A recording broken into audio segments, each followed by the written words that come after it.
Hello, everyone, and welcome back to Will English Echo.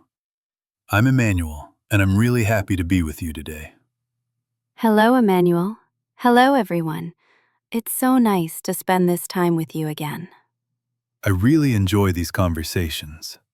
It feels like we're just sitting together and talking about real life in English. Yes, relaxed and friendly. And at the same time, you're learning useful English you can really use.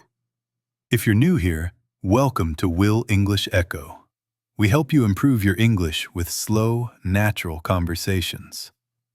Before we start, don't forget to subscribe to the channel. That way, you won't miss our next episodes. And please like this video and share it with your friends or family who are learning English. Your support really helps us keep going. All right, Emmanuel. I'm curious. What are we talking about today? Today's topic is a bit deeper. We're talking about how to talk about dreams and goals in English. Oh, I love that. Everyone has dreams and goals, but sometimes it's hard to express them in a second language. Exactly. So today, we'll give you easy sentences to talk about your future, your plans, and what you really want. Yes, with simple patterns like, I want to, my dream is, one of my goals is, nothing complicated, just clear and human English. Perfect. Let's start with something very basic. How to say your dreams and goals in a simple way. Dorcas, when you talk about your dreams or goals, what are the simplest sentences you use in English? The first one is very easy. I want to, for example, I want to travel more. I want to start my own business. I want to. That's really simple. Yes, and very powerful. A lot of learners try to find complex structures, but I want to plus verb is perfect. Can you give a few more examples? Sure. I want to improve my English. I want to buy a house one day. I want to help my family. These are very real goals. Another useful sentence is, my dream is to, for example, my dream is to live by the sea. My dream is to become a doctor. My dream is to become a doctor. That sounds strong. Yes, my dream is more emotional than I want. It shows something very important to you. And what about goal? Good question. We can say, one of my goals is to, One of my goals is to. for example, one of my goals is to speak English fluently. Or, one of my goals is to save more money. So dream is more about the heart, and goal is more like a plan? Exactly. A dream is something you really wish for. A goal is something you are working on. Nice difference. A common mistake is, my dream is to travel. We should say, my dream is to travel. No it's. Right. My dream is. Simple. So, you already have 3 easy patterns. I want to, my dream is to, one of my goals is to. If you're listening, you can already try them now. For example, I want to learn something, visit somewhere, change something. Yes, for homework you can write or say, I want to, my dream is to, one of my goals is to, and complete with your real life. That's a great start for talking about dreams and goals in English. Dorcas, I think many people had big dreams when they were kids. How can we talk about childhood dreams in English? We usually start with, when I was a child, or when I was a kid. Then we add, My dream was to. When I was a child, my dream was to. Very clear. For example, you can say, when I was a child, my dream was to be a singer. Or, when I was a kid, my dream was to travel around the world. Nice. So was, not is, because it's the past. Exactly. We don't say, when I was a child, my dream is. We say, my dream was. Did you have a childhood dream, Dorcas? Yes. When I was a child, my dream was to be an actress. Oh, really? That's fun. Yes, I loved movies and theater. I imagined myself on a big stage. So you could say, when I was a child, my dream was to be an actress and perform on stage. Exactly. A learner can copy that and change the job. Pilot, doctor, football player, teacher. And what about dreams now, as an adult? Now we simply change to present. Now my dream is to, or these days my dream is to. So, when I was a child, my dream was. Now my dream is. Yes, that's a very nice structure. For example, when I was a child, my dream was to be an actress. Now my dream is to help people learn languages. That sounds like you. Yes, it's close. You can also say, when I was a kid, I wanted to be a pilot. Now I want to have my own business. So we can use both my dream was and I wanted to. Exactly. Both are correct for the past. My dream was to. I wanted to. Typical mistake here? Some learners say, when I was a child, I want to be doctor. We should say, when I was a child, I wanted to be a doctor. So we add a and to be, and we put wanted in the past. Yes, the full pattern is, when I was a child, I wanted to be a. That's very clear. If you're listening, you can practice like this. When I was a child, my dream was to. Now my dream is to. For example, when I was a child, my dream was to be a footballer. Now my dream is to start my own company. Exactly. With just that, you can already tell a small story about your life in English. Dorcas, we talked about big dreams. Now, how can we talk about smaller, more concrete goals, like this year or this month? Good question. For short-term goals, we often use, this year I want to, or my goal this month is to. This year I want to. My goal this month is to. Nice and clear. Yes. For example, this year I want to improve my English. Classic one. Or, this year I want to read more books. This year I want to exercise regularly. So we just add a verb after want to. Exactly. You can also be more specific. This year I want to pass my English exam. That's very concrete. For a shorter period, we can say, my goal this month is to. Can you give an example? Sure. My goal this month is to speak English every day for 10 minutes. I like that one. Or, my goal this month is to save some money. My goal this month is to finish one book. So we use goal when we want something a bit planned. Yes, it sounds more serious than just, I want to. Are there typical mistakes here?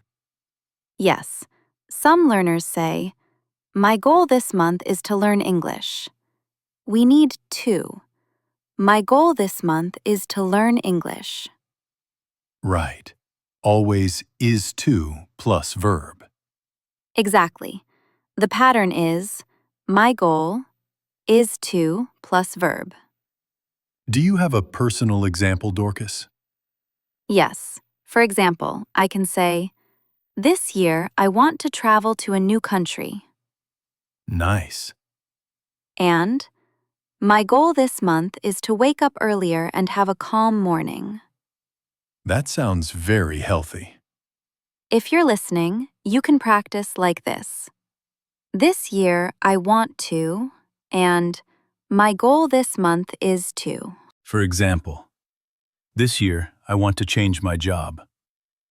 My goal this month is to practice English every day. Yes, and keep it real. Keep it true to your life. That makes your English more meaningful. Dorcas, we talked about dreams and goals, but how can we say what we're doing now to reach those goals? Great question. We often use sentences like, I'm trying to, I'm working on, I've started to. Nice.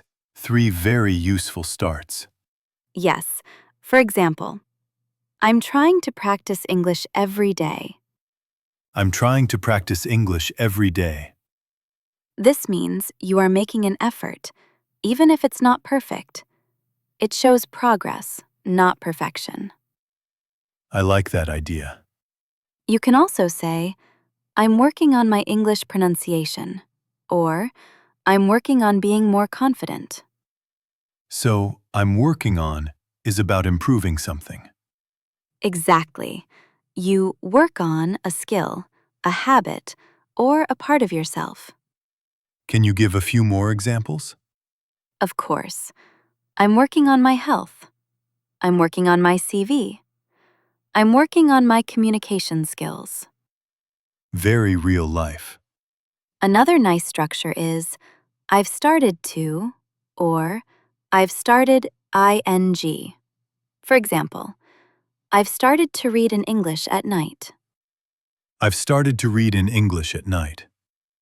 Or I've started going to the gym. Both started to go and started going are okay here. So, I've started shows a new action for your goal. Yes, it means you made the first step. Even if it's small, it's important. Are there common mistakes with these phrases? Sometimes learners say, I'm trying to learn English. We should say, I'm trying to learn English. Don't forget to. Right. Trying to plus verb. And with working, some people say, I'm working in my English. The natural way is, I'm working on my English. Work on, not work in. Exactly. So, I'm working on my English. I'm working on my goals.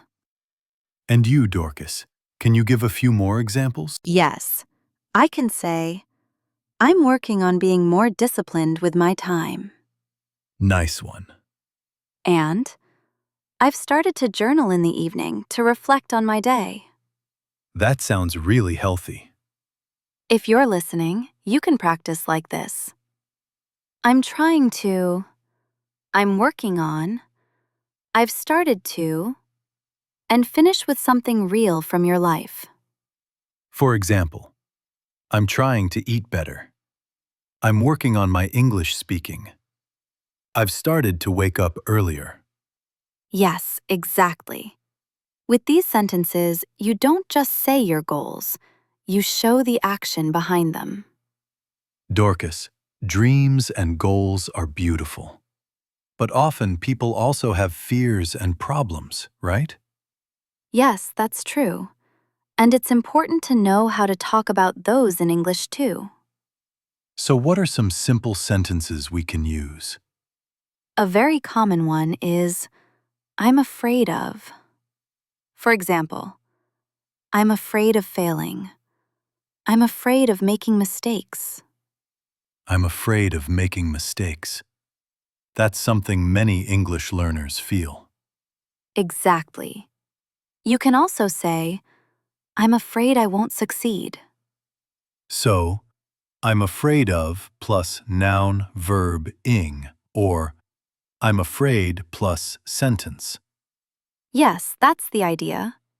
Another useful phrase is, I'm worried about. Can you give some examples? Sure. I'm worried about money. I'm worried about my future. I'm worried about my family. Very real. We can also talk about the main difficulty with, my biggest challenge is, I like that one. for example, my biggest challenge is staying motivated. My biggest challenge is finding enough time. That's powerful and honest. Yes, instead of just saying, it's hard, you give more detail. Do you have another pattern for feelings? Yes, a very natural one. Sometimes I feel, but I. Oh, that sounds good. For example, sometimes I feel tired, but I keep going. Sometimes I feel scared, but I try anyway. That's very encouraging. You can also say, sometimes I feel like giving up, but I know my dream is important. So we can combine emotion and action. Exactly. We show the fear, and then we show the effort. Are there common mistakes with these phrases? Sometimes learners say, I'm afraid to fail of. We usually say, I'm afraid to fail, or I'm afraid of failing. Right, one or the other, not both. And with worried, some people say, I'm worried for my future. More natural is, I'm worried about my future. Worried about, not worried for. Exactly.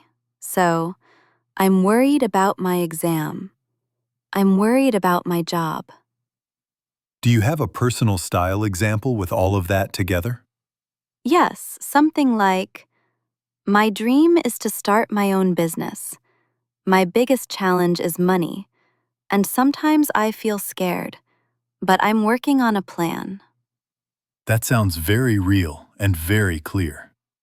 If you're listening, you can try this structure. My dream is, my biggest challenge is, sometimes I feel, but I. For example, my dream is to speak English fluently. My biggest challenge is confidence. Sometimes I feel shy, but I keep practicing. Exactly. That's a beautiful way to share your heart in simple English. Wow, Dorcas, that was a really rich conversation about dreams and goals. Simple English, but very deep ideas. Yes, and I hope our listeners feel that they can talk about their dreams in English. You don't need perfect grammar to talk about what is important to you. Exactly. With a few patterns like, I want to, my dream is, one of my goals is, I'm working on, you can say a lot. And you can also be honest about your fears. I'm afraid of. I'm worried about. My biggest challenge is. That is real life English. Thank you so much for staying with us on Will English Echo. If this episode helped you, please subscribe to the channel. And don't forget to like this video and share it with a friend or family member who is also learning English. Your support really helps us keep making these friendly, human conversations. Now it's your turn to practice in the comments. Write 3 or 4 sentences about your dreams and goals in English. You can start like this. My dream is to. One of my goals is to. I'm working on. Sometimes I feel, but I. That's already a beautiful mini-story about you. We would really love to read what you share. Thank you again for being here with us today. Remember, your dreams matter, and your English voice matters too. We'll be back soon with another simple and real English conversation. So stay tuned for the next episode. See you next time for another fun and inspiring English lesson. Bye-bye. See you soon. Goodbye, everyone.